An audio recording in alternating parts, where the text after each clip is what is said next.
एक समय की बात है। एक छोटे से गांव में एक निर्धन लड़का रहता था। उसके माता पिता नहीं थे। गांव में उसके पास आजीविका का कोई साधन नहीं था, परंतु वह बहुत बुद्धिमान था।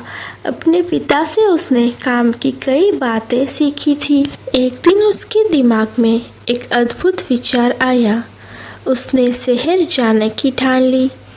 शहर जाकर उसने एक सस्ती सी दुकान किराए पर ले ली और दुकान के बाहर एक बोर्ड लगा दिया जिस पर लिखा था, बुद्धि का सौदागर, यहाँ बुद्धि बिकती है। लड़के की दुकान के आसपास फल, सब्जियाँ, कपड़े, जेवर, मेवे और रोज़मर्रा की चीज़ों की कई दुकानें थीं। सारे दुकानदार उस लड़के की खिल्ली उड़ाते। भाई, यह दुकान तो बड़े गजब की है, अब तो अक्ल भी बिकाऊ हो गई। लड़का उनकी बातों की कोई परवाह नहीं करता। वह दिन भर आते जाते ग्राहकों को आवाज़ लगाता रहता, आओ आओ, बुद्धि ले जाओ, एकदम खरी, सस्ती और उपयोगी, एकदम सही दाम, आओ साहब ले जाओ। लेकिन बहुत दिनों तक बुद्धि के सौदागर की दुकान पर कोई भी ग्राहक नहीं आया। एक दिन उसने दुकान बंद करने का निश्चय कर लिया। तभी एक धनी सेठ का मूर्ख लड़का उसकी दुकान की ओर से गुजरा। उसे समझ नहीं आया कि यह कैसी दुकान है, कोई फल या सब्जी होगी। मेरे पिता मुझे हमेशा निर्बुद्धि और मूर्ख कहते रहते हैं, क्यों ना थोड़ी बुद्धि खरीद लूँ। यह सोचकर उसने सौदागर लड़के से कहा, एक सेर बुद्धि के कितने पैसे लोगे? लड़के ने उत्तर दिया, मैं बुद्धि तोलकर नहीं, उसकी किस्म के हिसाब से बेचता हूँ। मेरे पास तरह तरह की बुद्धि है, सबका दाम अलग अलग है। आपको कैसी बुद्धि चाहिए? तो ठीक है, एक पैसे में जिस तरह की बुद्धि आए दे दो। सेठ का लड़का लापरवाही से बोला। सौदागर लड़के ने कागज़ की एक पर्ची निकाली और सेठ के बेटे को दे दी। उस पर्ची पर लिखा था, जब दो लोग झगड़ा कर रहे हो तो वहाँ खड़े होकर उन्हें देखना बुद्धिमानी नहीं है। सेठ का बेटा खुशी खुशी घर पहुँचा और अपने पिता को कागज़ की पर्ची देते हुए बोला, देखिए पिताजी, मैं एक पैसे में अकल खरीद कर लाया हूँ। सेठ ने पर्ची पढ़ी और तमतमाकर बोले, मूर्ख, एक पैसे में यह क्या लाया है?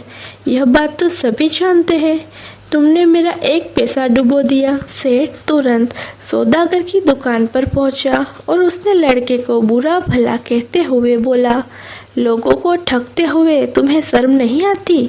मेरा एक पैसा वापस करो। पैसा क्यों वापस करूं? माल दिया है, पैसा लिया है, लड़के ने कहा। ठीक है, यह लो अपना कागज़ का फटा टुकड़ा जिसे माल कह रहे हो।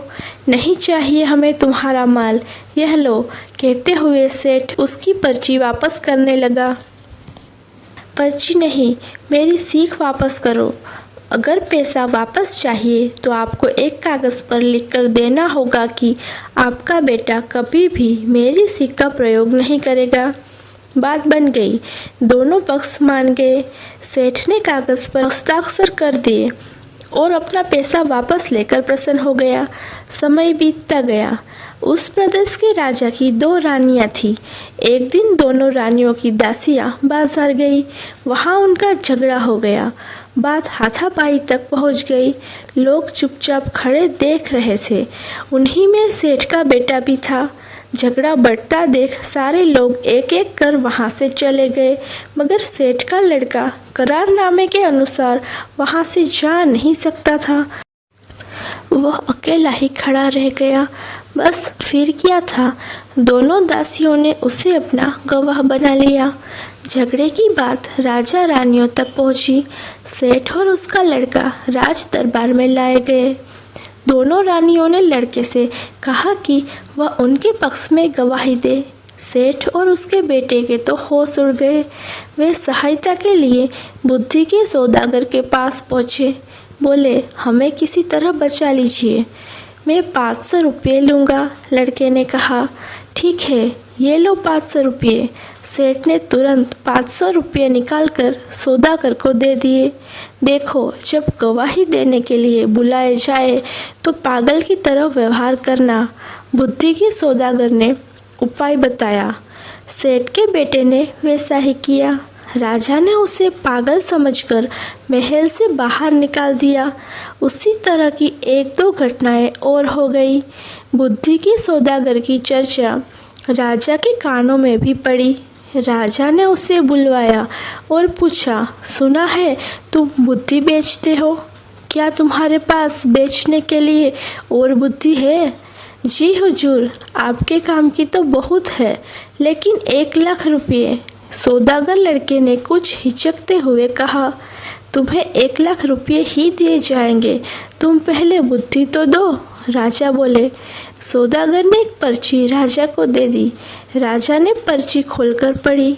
पर्ची पर लिखा था, कुछ भी करने से पहले खूब सोच लेना चाहिए। राजा को यह बात बहुत पसंद आई। उन्होंने अपने तकिए के गिलाफ पर, पर्दों पर, अपने कक्ष की दीवारों पर, अपने बर्तनों पर इस वाक्य को लिखवा दिया, जिससे वह इस बहुमूल्य बात को कभी न भूले और न ही कोई भूल सके। एक बार राजा बहुत बीमार पड़ गए। राजा के एक मंत्री ने वैद्य के साथ मिलकर षड्यंत्र रचा और उनकी दवा में विष मिलाकर ले आया।